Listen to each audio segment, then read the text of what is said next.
नमस्कार, आप देख रहे हैं अभी अभी ब्रेकिंग। मैं हूं आपके साथ हिमांशु नारंग। इस वक्त की बड़ी खबर यह है कि कुमारी सैलजा ने, जी हां, कुमारी सैलजा जो सिरसा लोकसभा से सांसद हैं, उन्होंने इस्तीफे की पेशकश की है। उनके पास एआईसीसी यानी कि ऑल इंडिया कांग्रेस कमेटी में महासचिव का पद है और महासचिव के पद पर उन्होंने जो है पेशकश कर दी है कि मेरा इस्तीफा आप ले लीजिए, क्योंकि उनकी टिकटें बांटने में नहीं चली है। 41 सीटों का ऐलान हो चुका है कांग्रेस के अंदर और 41 में से महज 4 जो टिकटें हैं उनके खाते में गई है। कालका से प्रदीप चौधरी जो मौजूदा विधायक हैं उनके खाते में टिकट गई है। साडोरा से रेणु बाला जो मौजूदा विधायक है वो उनके खाते में टिकट गई है। इसके अलावा असंध से शमशेर सिंह गोगी उनके खाते में टिकट गई है और नारायणगढ़ से जो विधायक हैं शैली चौधरी वो उनके खाते में टिकट गई है। लेकिन करनाल और अगर बात की जाए पंचकुला की टिकट, जहां पर नाराजगी है कुमारी सैलजा को कि उनके खाते में टिकट जानी चाहिए, वो उनके खाते में टिकट नहीं जा रही है। क्यों? ये बात सही है बिल्कुल गांधी। देखिए, अपुष्ट सूत्रों से जो खबरें आ रही हैं वो ये खबरें आ रही हैं कि कुमारी सैलजा ये टिकटों का जो वितरण हुआ है उससे बिल्कुल नाखुश हैं। सोर्सेज बता रहे हैं कि वो नाखुश है। वो कितनी नाखुश है, कितनी, क्योंकि ये जो चीज़ें हैं ये अंदर अंदर चलती रहती हैं। बाहर खुल कर के शैलजा ये बात कभी नहीं कहेंगी कि मैं नाखुश हूँ या टिकटें ठीक ढंग से नहीं बटी, क्योंकि फिर अनुशासनात्मक कार्रवाई का खतरा मंडराने लगता है। हाल ही में वो सांसद बनी है, पार्टी में मुख्यमंत्री पद की दावेदार थी और एक बड़ा सिनेरियो उनके समर्थक बनाने की कोशिश कर रहे थे, उन्हें मुख्यमंत्री के लिए प्रोजेक्ट करने की कोशिश कर रहे थे। और ऐसे में उम्मीद की जा रही थी कुमारी सैलजा की पसंद से हरियाणा में कम से कम 20 कैंडिडेट उतरेंगे और रणदीप सुरजेवाला को कम से कम 8 से 10 सीटें मिलेंगी। लेकिन ऐसा कुछ होता हुआ दिखाई नहीं दे रहा। ये जो 32 और 9 41 सीटें कांग्रेस ने डिक्लेयर की हैं, उनमें अगर आप देखो तो 4 सिटिंग एमएलए को छोड़कर कोई भी सीट जो है, कोई भी टिकट जो है वो शैलजा समर्थक को नहीं दी गई है। जिनके लिए शैलजा पैरवी कर रही थी उसको टिकट नहीं दिया गया है। पंचकुला एक बड़ा नाम जहां से वो चाहती हैं चंद्रमोहन बिश्नोई मैदान में आए, उनके साथ हमेशा नजर भी आते हैं। क्या वो टिकट भी उनके खाते में नहीं जा रही है? जी, ऐसा बताया जा रहा है कि चंद्रमोहन को टिकट नहीं मिल रही है पंचकुला से, जबकि वो विनिंग कैंडिडेट है, एक मजबूत कैंडिडेट है। अब उन्हें टिकट क्यों नहीं मिल रहा, ये पार्टी को पता होगा या शैलजा को पता होगा या भूपेंद्र सिंह हुड्डा को पता होगा या बाबरिया को पता होगा। लेकिन ऐसी खबरें आ रही हैं कि चंद्रमोहन की टिकट पर संकट के बादल हैं और इसी वजह से ये जो सूची लटकती जा रही है वो इसी वजह से लटकती जा रही है। बताया ये जा रहा है कि शैलजा सोनिया गांधी के पास पहुंच गई हैं, नाराज़गी जाहिर की है, भाई ऐसे तो हमारा जनाधार खत्म हो जाएगा, हमें कोई लीडर नहीं मानेगा। 11% जो वोट है हरियाणा में एससी समाज से आता है और अगर शैलजा को टिकटें नहीं मिलती और उनकी नाराजगी जग जाहिर होती है तो ये वोट बैंक कांग्रेस से खिसक सकता है। एक बात और गांधी जी, उनका लोकसभा क्षेत्र है सिरसा में 9 अलग अलग विधानसभा क्षेत्र भी आते हैं। ऐसे में वो उस इलाके में भी अपनी जो पैठ है वो बनाना चाहती होंगी, वहां से भी वो टिकटें मांग रही होंगी। क्या वहां से भी ऐसी खबर आ रही है कि वहां पर भी टिकटें नहीं दी जा रही हैं? जाहिर तौर पर वो 20 टिकटें चाहती थी कम से कम, और उनका एक बड़ा सर्कल है, उनका एक घेरा है, वो भी एक गुट मानी जाती है। हरियाणा में 3 गुट माने जाते थे। एसआर के गुट आपने देखा होगा।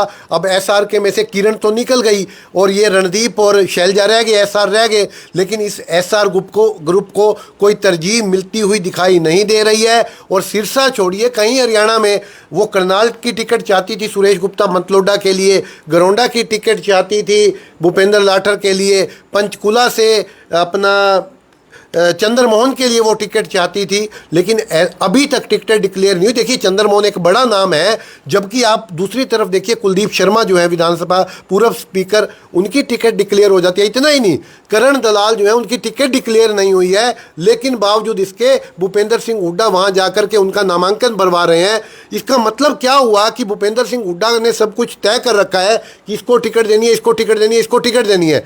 यानी करण दलाल को जब टिकट दिया जा रहा है बिना डिक्लेरेशन के उनका नॉमिनेशन भरा जा रहा है। इससे बड़ी बात क्या होगी। और शैलजा की कोई चल नहीं रही और इसका बड़ा नुकसान कांग्रेस को उठाना पड़ सकता है। इसका एक उदाहरण यह भी है, आपको लोकसभा चुनाव याद होगा, टोहाना विधानसभा क्षेत्र देवेंद्र सिंह बबली ने उनकी मदद की थी, वो खुले आम आए थे और अब देवेंद्र सिंह बबली को लग गया था, वो गए भी थे कांग्रेस की मीटिंग में, वहां पर उन्हें टिकट का आश्वासन नहीं मिला, उन्होंने बीजेपी ज्वाइन की, टिकट मिल गई। वहां से अगर वो शैलजा गुट के माने जा रहे थे जब वो वहां पर थे, तो वहां पर भी उन्हें लग गया होगा कि मुझे मेरी चल नहीं रही है, इसलिए उन्होंने कहा कि आपको टिकट तो मिलेगी नहीं, आप बीजेपी में चले जाइए। ये तो उन्होंने नहीं कहा होगा कि आप बीजेपी में चले जाइए। बाबरिया ने साफ मना कर दिया देवेंद्र बबली को कि हम आपको टिकट नहीं दे सकते। और दूसरी बात, ईश्वर सिंह जो छोड़ करके जेजेपी जो गुल्ला से विधायक हैं, उनकी टिकट पर भी मुझे संकट के बादल नजर आते हैं। और खास तौर पर आपको ये जानकारी अपडेट करना चाहेंगे करनाल के लोगों को, हरियाणा के लोगों को, कि करनाल विधानसभा की जो सीट है वो करीब करीब सुमिता सिंह का नाम उस पर फाइनल हो गया है। और सुमिता सिंह को टिकट दिए जाने से शैलजा नाराज हैं, क्योंकि जो सुरेश गुप्ता मतलोडा हैं, वो प्रदेश में कार्यकारी अध्यक्ष हैं। अगर कार्यकारी अध्यक्ष को टिकट नहीं मिल रहा तो फिर उनका कार्यकारी अध्यक्ष का, यानी जो टिकटें बांटने में शामिल हो रहे हैं, उनका ही टिकट नहीं है, तो फिर ये कांग्रेस में हो क्या रहा है।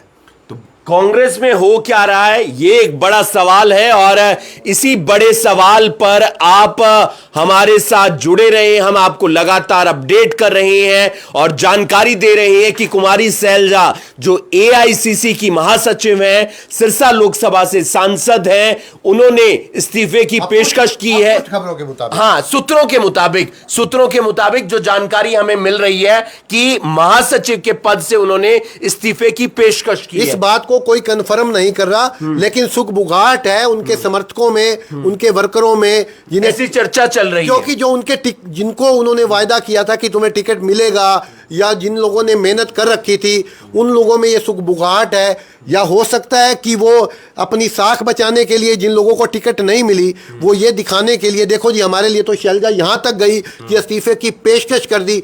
अब वास्तव में की ये तो सोनिया गांधी को पता होगा या कुमारी शैलजा को पता होगा। ना तो सोनिया गांधी ये आकर के बताने वाली है कि इस्तीफे की पेशकश की है, ना ही कुमारी शैलजा ये आकर के बताने वाली है कि इस्तीफे की पेशकश की है। ये तो अंदर की जो खबरें होती हैं, जो आपने देखा ना, कभी कभी आसमान पर बिजली कड़कती है तो वो बिजली थोड़ी थोड़ी दिखाई दे जाती है, चमक जाती है। तो जो उनके समर्थकों को लग रहा होगा, या उन्होंने अपने समर्थकों से कहा होगा कि भाई अगर आपको टिकटें नहीं मिली तो मैं भी आपके साथ ही खड़ी हूं, मैं भी रिजाइन कर दूंगी, इस तरह की बातें हुई होंगी निश्चित तौर पर। जिस तरह से बाबरिया ने कहा जब घरौंडा की सीट को लेकर के बहुत बवाल मचा दिल्ली में, तो बहुत सारे समर्थकों ने नाराजगी जताई कि आपने ये क्या करे, किसको टिकट दिया जा रहा है। तो बाबरिया को कहना पड़ा कि मैं रिजाइन कर देता हूं। बाबरिया ने कहा लोगों से कि मैं रिजाइन कर देता हूं। देखिए, रिजाइन वाली जो धमकी है ना, ये तमाम लोग जेब में लिए घूमते हैं, जो लीडर होते हैं। जब उनकी चलती नहीं है तो फिर वो क्या कहते हैं कि मैं रिजाइन कर देता हूं। इस तरह का उदाहरण आपने हरियाणा में भी देखा होगा और जगहों पे भी देखा होगा। रिजाइन कोई करता नहीं है, धमकी होती है, ये धमकी होती है। और ऐसी तमाम खबरें, इस वक्त चुनावी माहौल है तो उसमें चर्चा का विषय जो है वो बनी हुई है और लगातार हम अपडेट आप तक पहुंचा रहे हैं। कांग्रेस अपनी अगली सूची कब जारी करेगी, क्योंकि पहले 31 उम्मीदवारों की सूची जारी होती है, उसके बाद 1 उम्मीदवार की सूची जारी होती है, उसके बाद 9 और उम्मीदवारों की सूची जारी होती है। लेकिन अभी भी तमाम जो सूची जारी है कांग्रेस की, वो होनी बाकी है। ऐसे में तमाम सवाल सामने निकल कर आते हैं कि क्या कुमारी सैलजा की टिकट वितरण में चलेगी। इसका असर चुनाव पर भी काफी देखने को मिलेगा अगर उनकी नहीं चलती। उनके जो चाहे एससी वोट बैंक की बात करें, एसटी वोट बैंक की बात करें, या फिर सिरसा लोकसभा क्षेत्र की बात करें, अंबाला लोकसभा क्षेत्र की बात करें, भारी नाराजगी देखने को मिलेगी। शैलजा, क्योंकि अभी चुनाव प्रचार होना है, शैलजा प्रचार से दूरी बना सकती हैं ऐसे में, क्योंकि जब उनके समर्थकों को टिकट ही नहीं मिलेगी, अगर 4 विधायकों को सिटिंग टिकट मिल रहा है और 27-28 लोगों को, कुमारी भूपेंद्र सिंह हुड्डा के लोगों को टिकट मिल रहा है, तो ये बड़ी बात है ना कि आप देखिए कि भूपेंद्र सिंह हुड्डा जो है उनकी सीधी चल रही है और ये दिखाई दे रहा है। अच्छा, एक बात बड़ी दिलचस्प मैं आपको बता दूं कि हमारे करनाल को लेकर के बड़ी निगाहें हैं, और करनाल की टिकट डिक्लेयर क्यों नहीं हो रही, गरोंडा की टिकट डिक्लेयर क्यों नहीं हो रही, इंद्री की टिकट डिक्लेयर क्यों नहीं हो रही? क्या कारण है कि ये टिकटें डिक्लेयर नहीं हो रही, और कांग्रेस को ऐसा क्या खतरा है कि वो टिकटें डिक्लेयर करने से डर रही है? क्या भाजपा की तरह कांग्रेस में भी भूचाल आने की संभावना है? क्या वहाँ भी भूकंप आने की संभावना है? एक बात तो ये हो गई। फूंक फूंक कर कदम रखे जा रहे हैं, कहीं पैर जल ना जाए। पैर जले हुए हैं उनके, फूंक फूंक कर कदम नहीं रख रहे। यानी आप देखिए, आज 9 तारीख हो गई है, 12 तारीख लास्ट डेट है, और डरी हुई है कांग्रेस अंदर से। और मैं एक बात और आपको बता दूं कि इसी बीच अभी ये भी तय नहीं हुआ कि कांग्रेस और आम आदमी पार्टी का गठबंधन होगा या नहीं। ये बात अभी मझधार में है, खटाई में है। संभावना इस बात की अभी बनी हुई है कि दोनों दलों के बीच में गठबंधन हो जाए। संभावना कैसे है? आम आदमी पार्टी ने तो 20 सीटें अपनी घोषित कर दी हैं, उम्मीदवार मैदान में उतार दिए हैं। अब तो इस बात को नकार देना चाहिए कि गठबंधन नहीं हो रहा है। मैं ये समझना चाहता हूं कि आम आदमी पार्टी के पास 90 का 90 विकल्प खुला हुआ था। वो कह रहे थे कि 90 की 90 सीटों पर लड़ेंगे, और सुशील गुप्ता ने कहा कि हम आज 20 उम्मीदवारों की एक सूची जारी कर रहे हैं, बाकी सूची शाम को जारी होगी। शाम को तो कोई सूची नहीं आई आम आदमी पार्टी की तरफ से। कहीं ना कहीं पर्दे के पीछे कोई नेगोशिएशन चल रही है, और हो सकता है ये दबाव की राजनीति हो, कि आम आदमी पार्टी की तरफ से दबाव की राजनीति हो कि कांग्रेस हमें सम्मानजनक सीटें चाहिए वो कांग्रेस दे दे। क्योंकि राहुल गांधी कह चुके हैं कि समझौता होना चाहिए, इंडिया गठबंधन बरकरार रहना चाहिए। लेकिन शैलजा ने मीडिया को मना किया है, शैलजा ने मीडिया को मना किया है कि उनके इस्तीफे की खबर को लेकर के मीडिया को मना किया है। लेकिन ये खबर आई क्यों बाहर, और मीडिया ने ये सवाल किया क्यों? ये एक बड़ी बात है। ये सवाल होगा, लेकिन आप उससे पहले आम आदमी पार्टी के गठबंधन की बात कर रहे थे, उसका जिक्र कर लेते हैं। क्या ऑप्शन बचते हैं कि वो गठबंधन अभी भी हो सकता है? क्योंकि लिस्ट तो जारी हो चुकी है। ऐसे 1-2 पॉइंट आपके हिसाब से देखिए जी, अगर उन्हें सम्मानजनक लिस्ट क्या है, टिकटें तो बांटी नहीं है उन्होंने, एक लिस्ट निकाली है उन्होंने अपने लोगों को।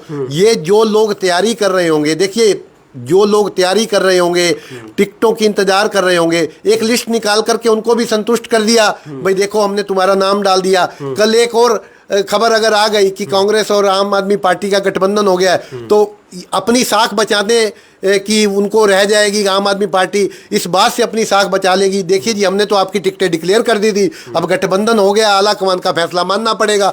ये संभावना को अभी आप एक ये खिड़की, आपके हिसाब से अभी भी कुछ परसेंटेज बचता है? हाँ, ये संभावना बचती है। एक छोटी सी एक खिड़की खुली हुई है, छोटी सी खिड़की जो है वो खुली हुई है कि क्या पता गठबंधन हो जाए। इसके अलावा कुमारी सैलजा ने क्या ऐसा बयान वगैरह दिया है कि मीडिया में ये तमाम बातें ना आए? जी, कुमारी सैलजा ने कहा है कि मीडिया को मना कर दिया है कि इस तरह की कोई बात नहीं है, मैंने कोई इस्तीफे की पेशकश नहीं की।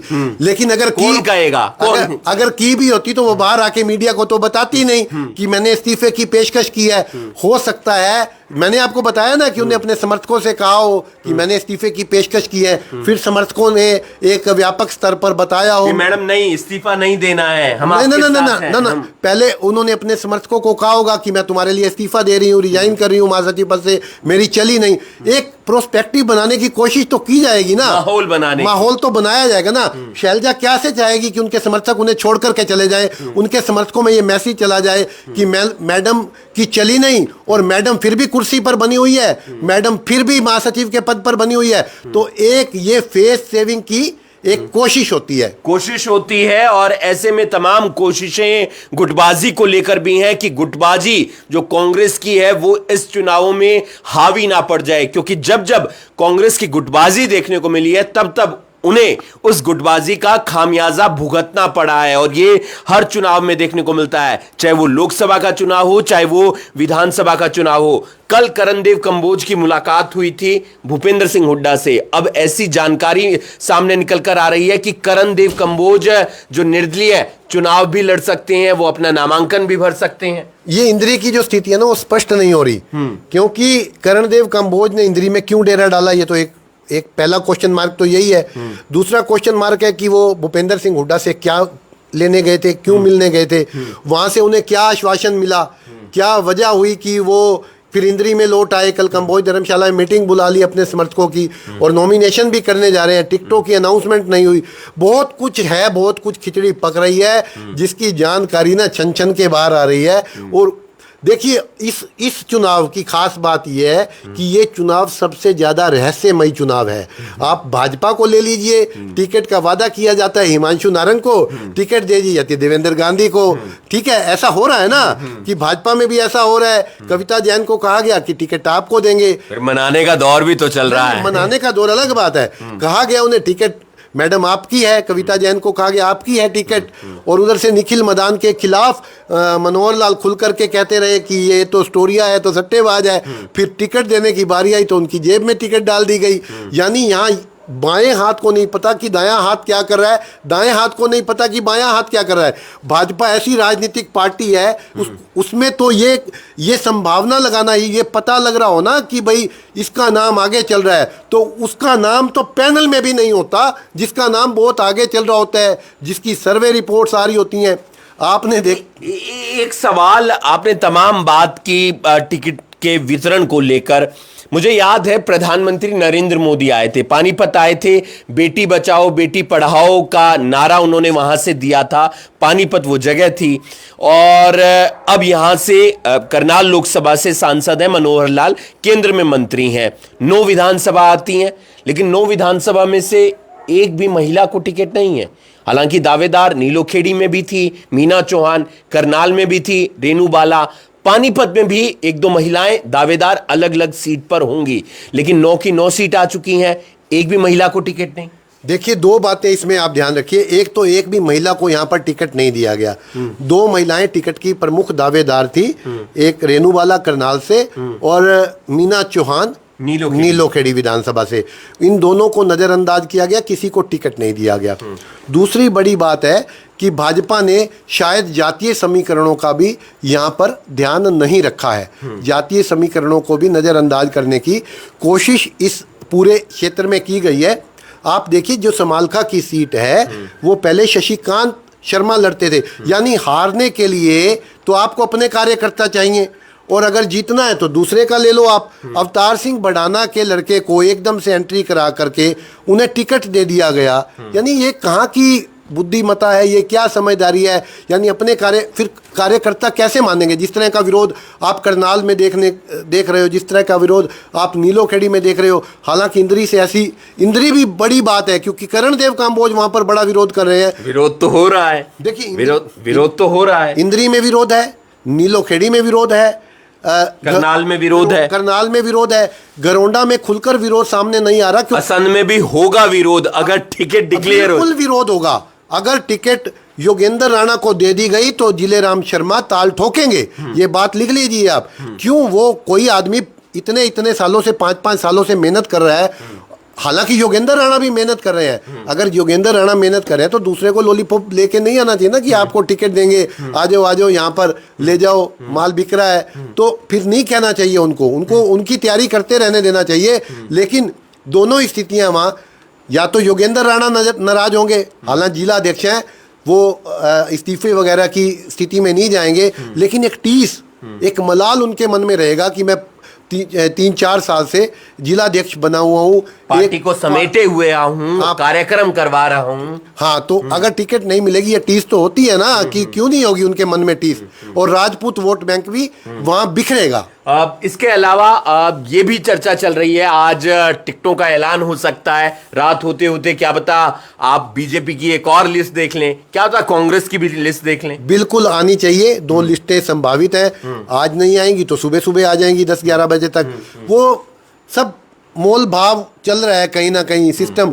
मुझे तो कई और भी अंदेशे होते हैं। इसका चर्चा ना चुनाव जब ये कोई खबर आ रही है, शायद हिमांशु आप अपडेट कर दीजिए। बिल्कुल, हरियाणा बीजेपी कोर ग्रुप की मीटिंग शुरू हो गई है। गृह मंत्री अमित शाह के आवास पर मीटिंग हो रही है, हरियाणा कोर ग्रुप की मीटिंग हो रही है। ये टिकटों के ऐलान को लेकर ही मीटिंग हो रही है। वहां पर मंथन चल रहा है, जो बाकी 23 उम्मीदवार रह गए हैं बीजेपी के, उसको लेकर लगातार मंथन का दौर दिल्ली के अंदर जारी है और गृह मंत्री अमित शाह के घर पर मीटिंग बुलाई गई है। हरियाणा कोर ग्रुप की मीटिंग चल रही है। तमाम जो बड़े नेता हैं बीजेपी के हरियाणा के, मोहनलाल बड़ोली से लेकर तमाम और कार्यकर्ता पदाधिकारी वो इस मीटिंग में मौजूद होंगे और साथ ही साथ गृह मंत्री अमित शाह के घर पर यह मीटिंग चल रही है। तो जाहिर सी बात है मंथन होगा और फिर टिकटों का ऐलान भी हो सकता है। गांधी जी, मीटिंग देखिए, अगर अमित शाह के घर पर मीटिंग हो रही है तो सिर्फ मीटिंग 23 बची हुई सीटों के लिए नहीं हो रही। वो जो हरियाणा में हालात बने हैं भाजपा के खिलाफ, इतनी बड़ी बगावत भाजपा के खिलाफ कभी देखने को नहीं मिली और अपने लोगों की बगावत, जिलाध्यक्ष, पूर्व मंत्री, इस तरह के लोग नाराज हैं और साफ साफ ऐलान कर दिया है उन्होंने कि हम आज़ाद उम्मीदवार के तौर पर चुनाव लड़ेंगे। तो इतनी बड़ी बगावत, कभी भाजपा एक अनुशासित पार्टी मानी जाती है, आरएसएस के कैडर वाली पार्टी मानी जाती है, उनमें अगर इतनी बड़े लेवल पे बगावत है तो ये भी डिस्कशन का पार्ट होगा अमित शाह के आवास पर और हो सकता है कोई अप्रत्याशित फैसले लिए जाएं वहाँ पर। क्योंकि अगर हरियाणा में भाजपा को तीसरी बार सरकार बनानी है तो देखिए, ये सही है कि भाजपा टिकटों में बदलाव नहीं करती, क्योंकि आपने देखा होगा कि नायब सिंह सैनी ये बयान दे चुके हैं, मनोहर लाल ये बयान दे चुके हैं। मनोहर लाल ने तो कल यहाँ तक कह दिया कि हमारे यहाँ तो टिकटें बदलना छोड़िए, अगर किसी को मंडल का महामंत्री भी बना दिया जाता है तब भी वो बदलता नहीं है। यानी पत्थर पर खींची हुई लकीर है। लेकिन भाजपा को अगर तीसरी बार यहाँ सरकार बनानी है तो ये पत्थर पे खींची हुई लकीर को थोड़ा रबड़ से कभी कभी मिटाना चाहिए। रबड़ से अपने हाथों से जो खींची है ना, वो अपने हाथों से मिटानी पड़ती है कई बार। वो रबड़ भी तो हाथ से ही चलेगा ना जी, मशीन से तो चलेगा नहीं। अगर इनको सरकार बनानी है, इतने बड़े विरोध पर मैसेज ही खराब चला गया है। करनाल जैसी सीट संकट में फंसी हुई है, चाहे जो मर्जी ऊपरी तौर पर कहा जाता रहा हो, लेकिन अब ये सीट फंस चुकी है। चाहे अब ये सीट किसी को दे दीजिए आप, ये सीट फंस चुकी है। बिल्कुल, सीट फंस चुकी है और दिन की तमाम बड़ी खबरें जो आज पूरा घटनाक्रम रहा वो हम आपको एक बार बता देते हैं। अब की सबसे बड़ी खबर यह है कि हरियाणा कोर ग्रुप की मीटिंग चल रही है, गृह मंत्री अमित शाह के घर मीटिंग चल रही है। यह पहली बड़ी खबर है। दूसरी बड़ी खबर यह सामने निकल कर आ रही है कि कुमारी सैलजा ने एआईसीसी के जो महासचिव का पद है उससे इस्तीफे की पेशकश की है, क्योंकि उनकी नाराजगी है कि टिकटों का जो बंटवारा है उनकी सहमति के साथ, उनकी मनमर्जी के साथ नहीं हो रहा है। इससे पहले जेजेपी और एएसपी ने 12 उम्मीदवारों की जो एक सूची है वो जारी की है। उससे पहले आम आदमी पार्टी ने 20 उम्मीदवारों की सूची जारी की है और रात होते होते क्या पता बीजेपी और कांग्रेस की लिस्ट भी आ जाए। पल पल की जानकारी, पल पल का अपडेट आप तक पहुंचाते रहेंगे, क्योंकि चुनाव से जुड़ी हुई हर खबर के लिए आप अभी ब्रेकिंग को फॉलो कर लीजिए। यहां पर हर खबर, हर अपडेट आपको सबसे पहले, सबसे सटीक जानकारी के साथ मिलेगा, क्योंकि चुनाव मतलब है अभी ब्रेकिंग। अगर कोई और लिस्ट आती है उसकी जानकारी भी हम आप तक पहुंचाएंगे। आप देख रहे हैं अभी ब्रेकिंग। मैं हूं आपके साथ हिमांशु नारंग। धन्यवाद।